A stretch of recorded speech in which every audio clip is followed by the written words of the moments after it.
6 दिसंबर पर बीजेपी का एक्स पर पोस्ट सामने आया है। शौर्य दिवस की शुभकामनाएं दी है भारतीय जनता पार्टी ने और लिखा है, ना डरे ना झुके ना रुके। ये भारतीय जनता पार्टी की तरफ से पोस्ट किया गया है।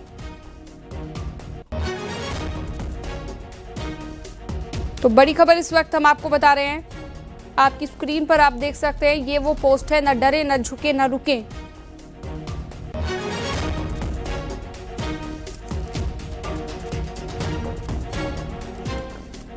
वहीं एआईएमएम चीफ असदुद्दीन ओवैसी की तरफ से कहा गया है कि 6 दिसंबर को एक जख्म बताया गया और कहा कि ना भूलें हैं और ना भूलेंगे। ये एआईएमआईएम चीफ असदुद्दीन ओवैसी ने कहा है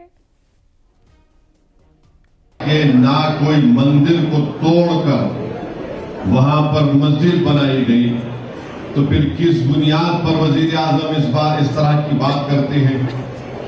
आखिर वो कौन से जख्म की बात कर रहे हैं?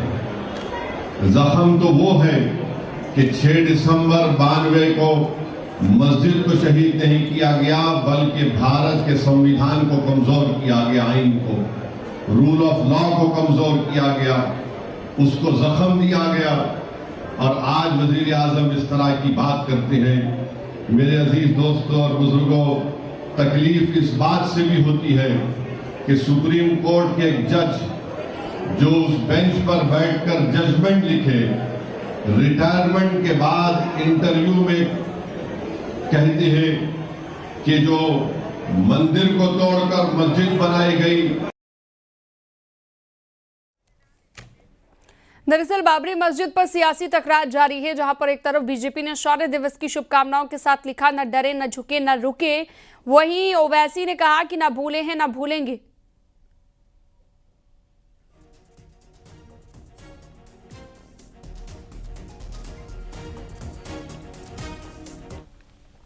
टीएमसी से सस्पेंड विधायक हुमायूं ने बाबरी की नींव रख दी है और हुमायूं कबीर मुर्शिदाबाद के बेलडांगा में बाबरी नाम से मस्जिद की नींव रखी गई है और इससे अब सियासत गर्मा गई है। नींव रखने के लिए कार्यक्रम का आयोजन किया गया, जिसमें उनके समर्थक शामिल हुए हैं।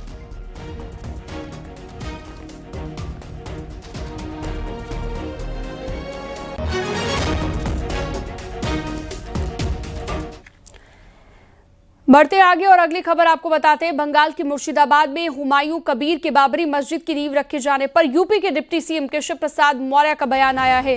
उन्होंने इसे टीएमसी की नौटंकी बताया है। उन्होंने ये भी कहा कि अगर बाबर के नाम पर एक भी ईंट रखी गई तो बंगाल में बीजेपी की सरकार बनते ही इसे उखाड़ फेंका जाएगा।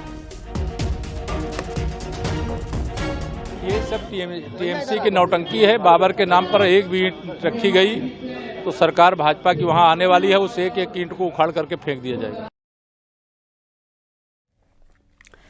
बढ़ते हैं आगे। लखनऊ से अगली खबर, डिटेंशन सेंटर का मॉडल आया सामने। 15,000 लोगों की क्षमता का होगा डिटेंशन सेंटर। बायोमेट्रिक सीसीटीवी से होगी सुरक्षा। 50 केंद्रीय सुरक्षा कर्मियों की तैनाती की सिफारिश है।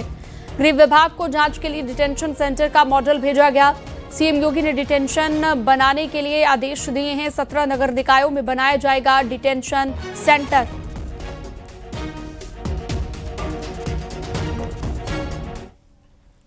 बरेली में घुसपैठियों के खिलाफ ऑपरेशन तलाश जारी है। डीएम और एसएसपी खुद घुसपैठियों की तलाश में चल रहे सर्च ऑपरेशन में शामिल हुए। पूरे जिले में 29 टीमें घुसपैठियों की तलाश में लगाई गई, जो कि संदिग्ध यहां पर पकड़े जाएंगे। उनके लिए जिला जेल को डिटेंशन सेंटर बनाया गया। आपको बता दें कि 4 महीने पहले भी बरेली में ऑपरेशन तलाश चलाया गया था। आधा दर्जन घुसपैठियों को गिरफ्तार कर जेल भेजा गया था। भीतर जो रोहिंग्या हैं, पाकिस्तानी हैं या फिर बांग्लादेशी, ऐसे नागरिक जो बरेली डिवीजन के अंदर यानी कि बरेली, शाहजहांपुर, मुरादाबाद और पीलीभीत के जिलों में ऐसे जो घुसपैठिया रह रहे हैं, उनकी जो है धरपकड़ के लिए कार्रवाई तेज हो चुकी है। और इस वक्त मेरी मौजूदगी निर्माणाधीन जिला कारागार के बाहर है। इसी निर्माणाधीन जिला कारागार के लिए डिटेंशन सेंटर यानी कि अस्थायी हिरासत केंद्र बनाया गया है।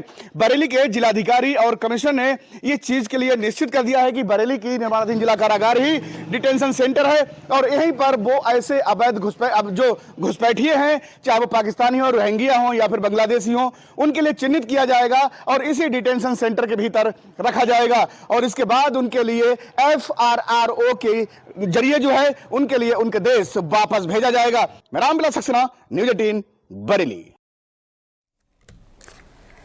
वाराणसी के दाल मंडी बाजार में आज मुस्लिम समाज के लोगों ने अपनी दुकानें बंद रखी हैं। यहाँ के लोग हर साल 6 दिसंबर को शहादत दिवस के रूप में मनाते हैं और बाबरी विध्वंस की बरसी पर दुकान बंद करते हैं, जिसके तहत आज भी दुकानें बंद नजर आई।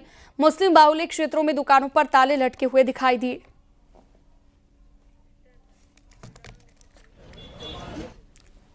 खबर है हापुड़ से, जहां पर तेज रफ्तार का कहर देखने को मिला। नेशनल हाईवे पर एक तेज रफ्तार ट्रक अनियंत्रित होकर रॉन्ग साइड पहुंच गया, तभी सामने से आ रही प्राइवेट बस के साथ जोरदार टक्कर हो गई।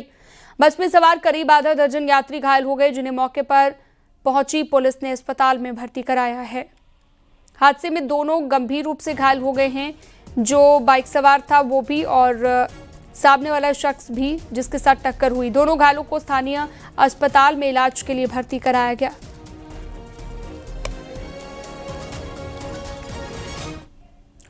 लखीमपुर खीरी में 3 तलाक की पीड़िता ने हलाला से तंग आकर हिंदू धर्म अपना लिया। अब नूरजहां ने बरेली के रहने वाले धर्मपाल के साथ करीब 8 महीने तक लिव इन रिलेशनशिप में रहने के बाद एक मंदिर में जाकर शादी रचाई। हिंदू विधि विधान के साथ नूरजहां ने धर्मपाल से शादी की। हिंदू धर्म अपनाने के बाद नूरजहां अब पूनम बन गई हैं और नूरजहां ने बताया कि 3 तलाक और हलाला जैसी चीजों से वो आहत हो चुकी हैं, जिसके चलते उन्होंने इस्लाम छोड़कर सनातन धर्म को अपनाया है। आप अपनी मर्जी से शादी करना चाहती है धर्मपाल के साथ? हाँ, अपनी मर्जी से। कोई जोर दबाव तो नहीं किसी का? नहीं, किसी का नहीं। तो कितने दिनों से आप धर्मपाल जी के साथ में रह रही हैं? 7-8 महीने से। 7-8 महीने से रह रही हैं इनके साथ? हाँ। अच्छा, तो अब शादी करने का विचार कर लें। आप लोगों का हुआ?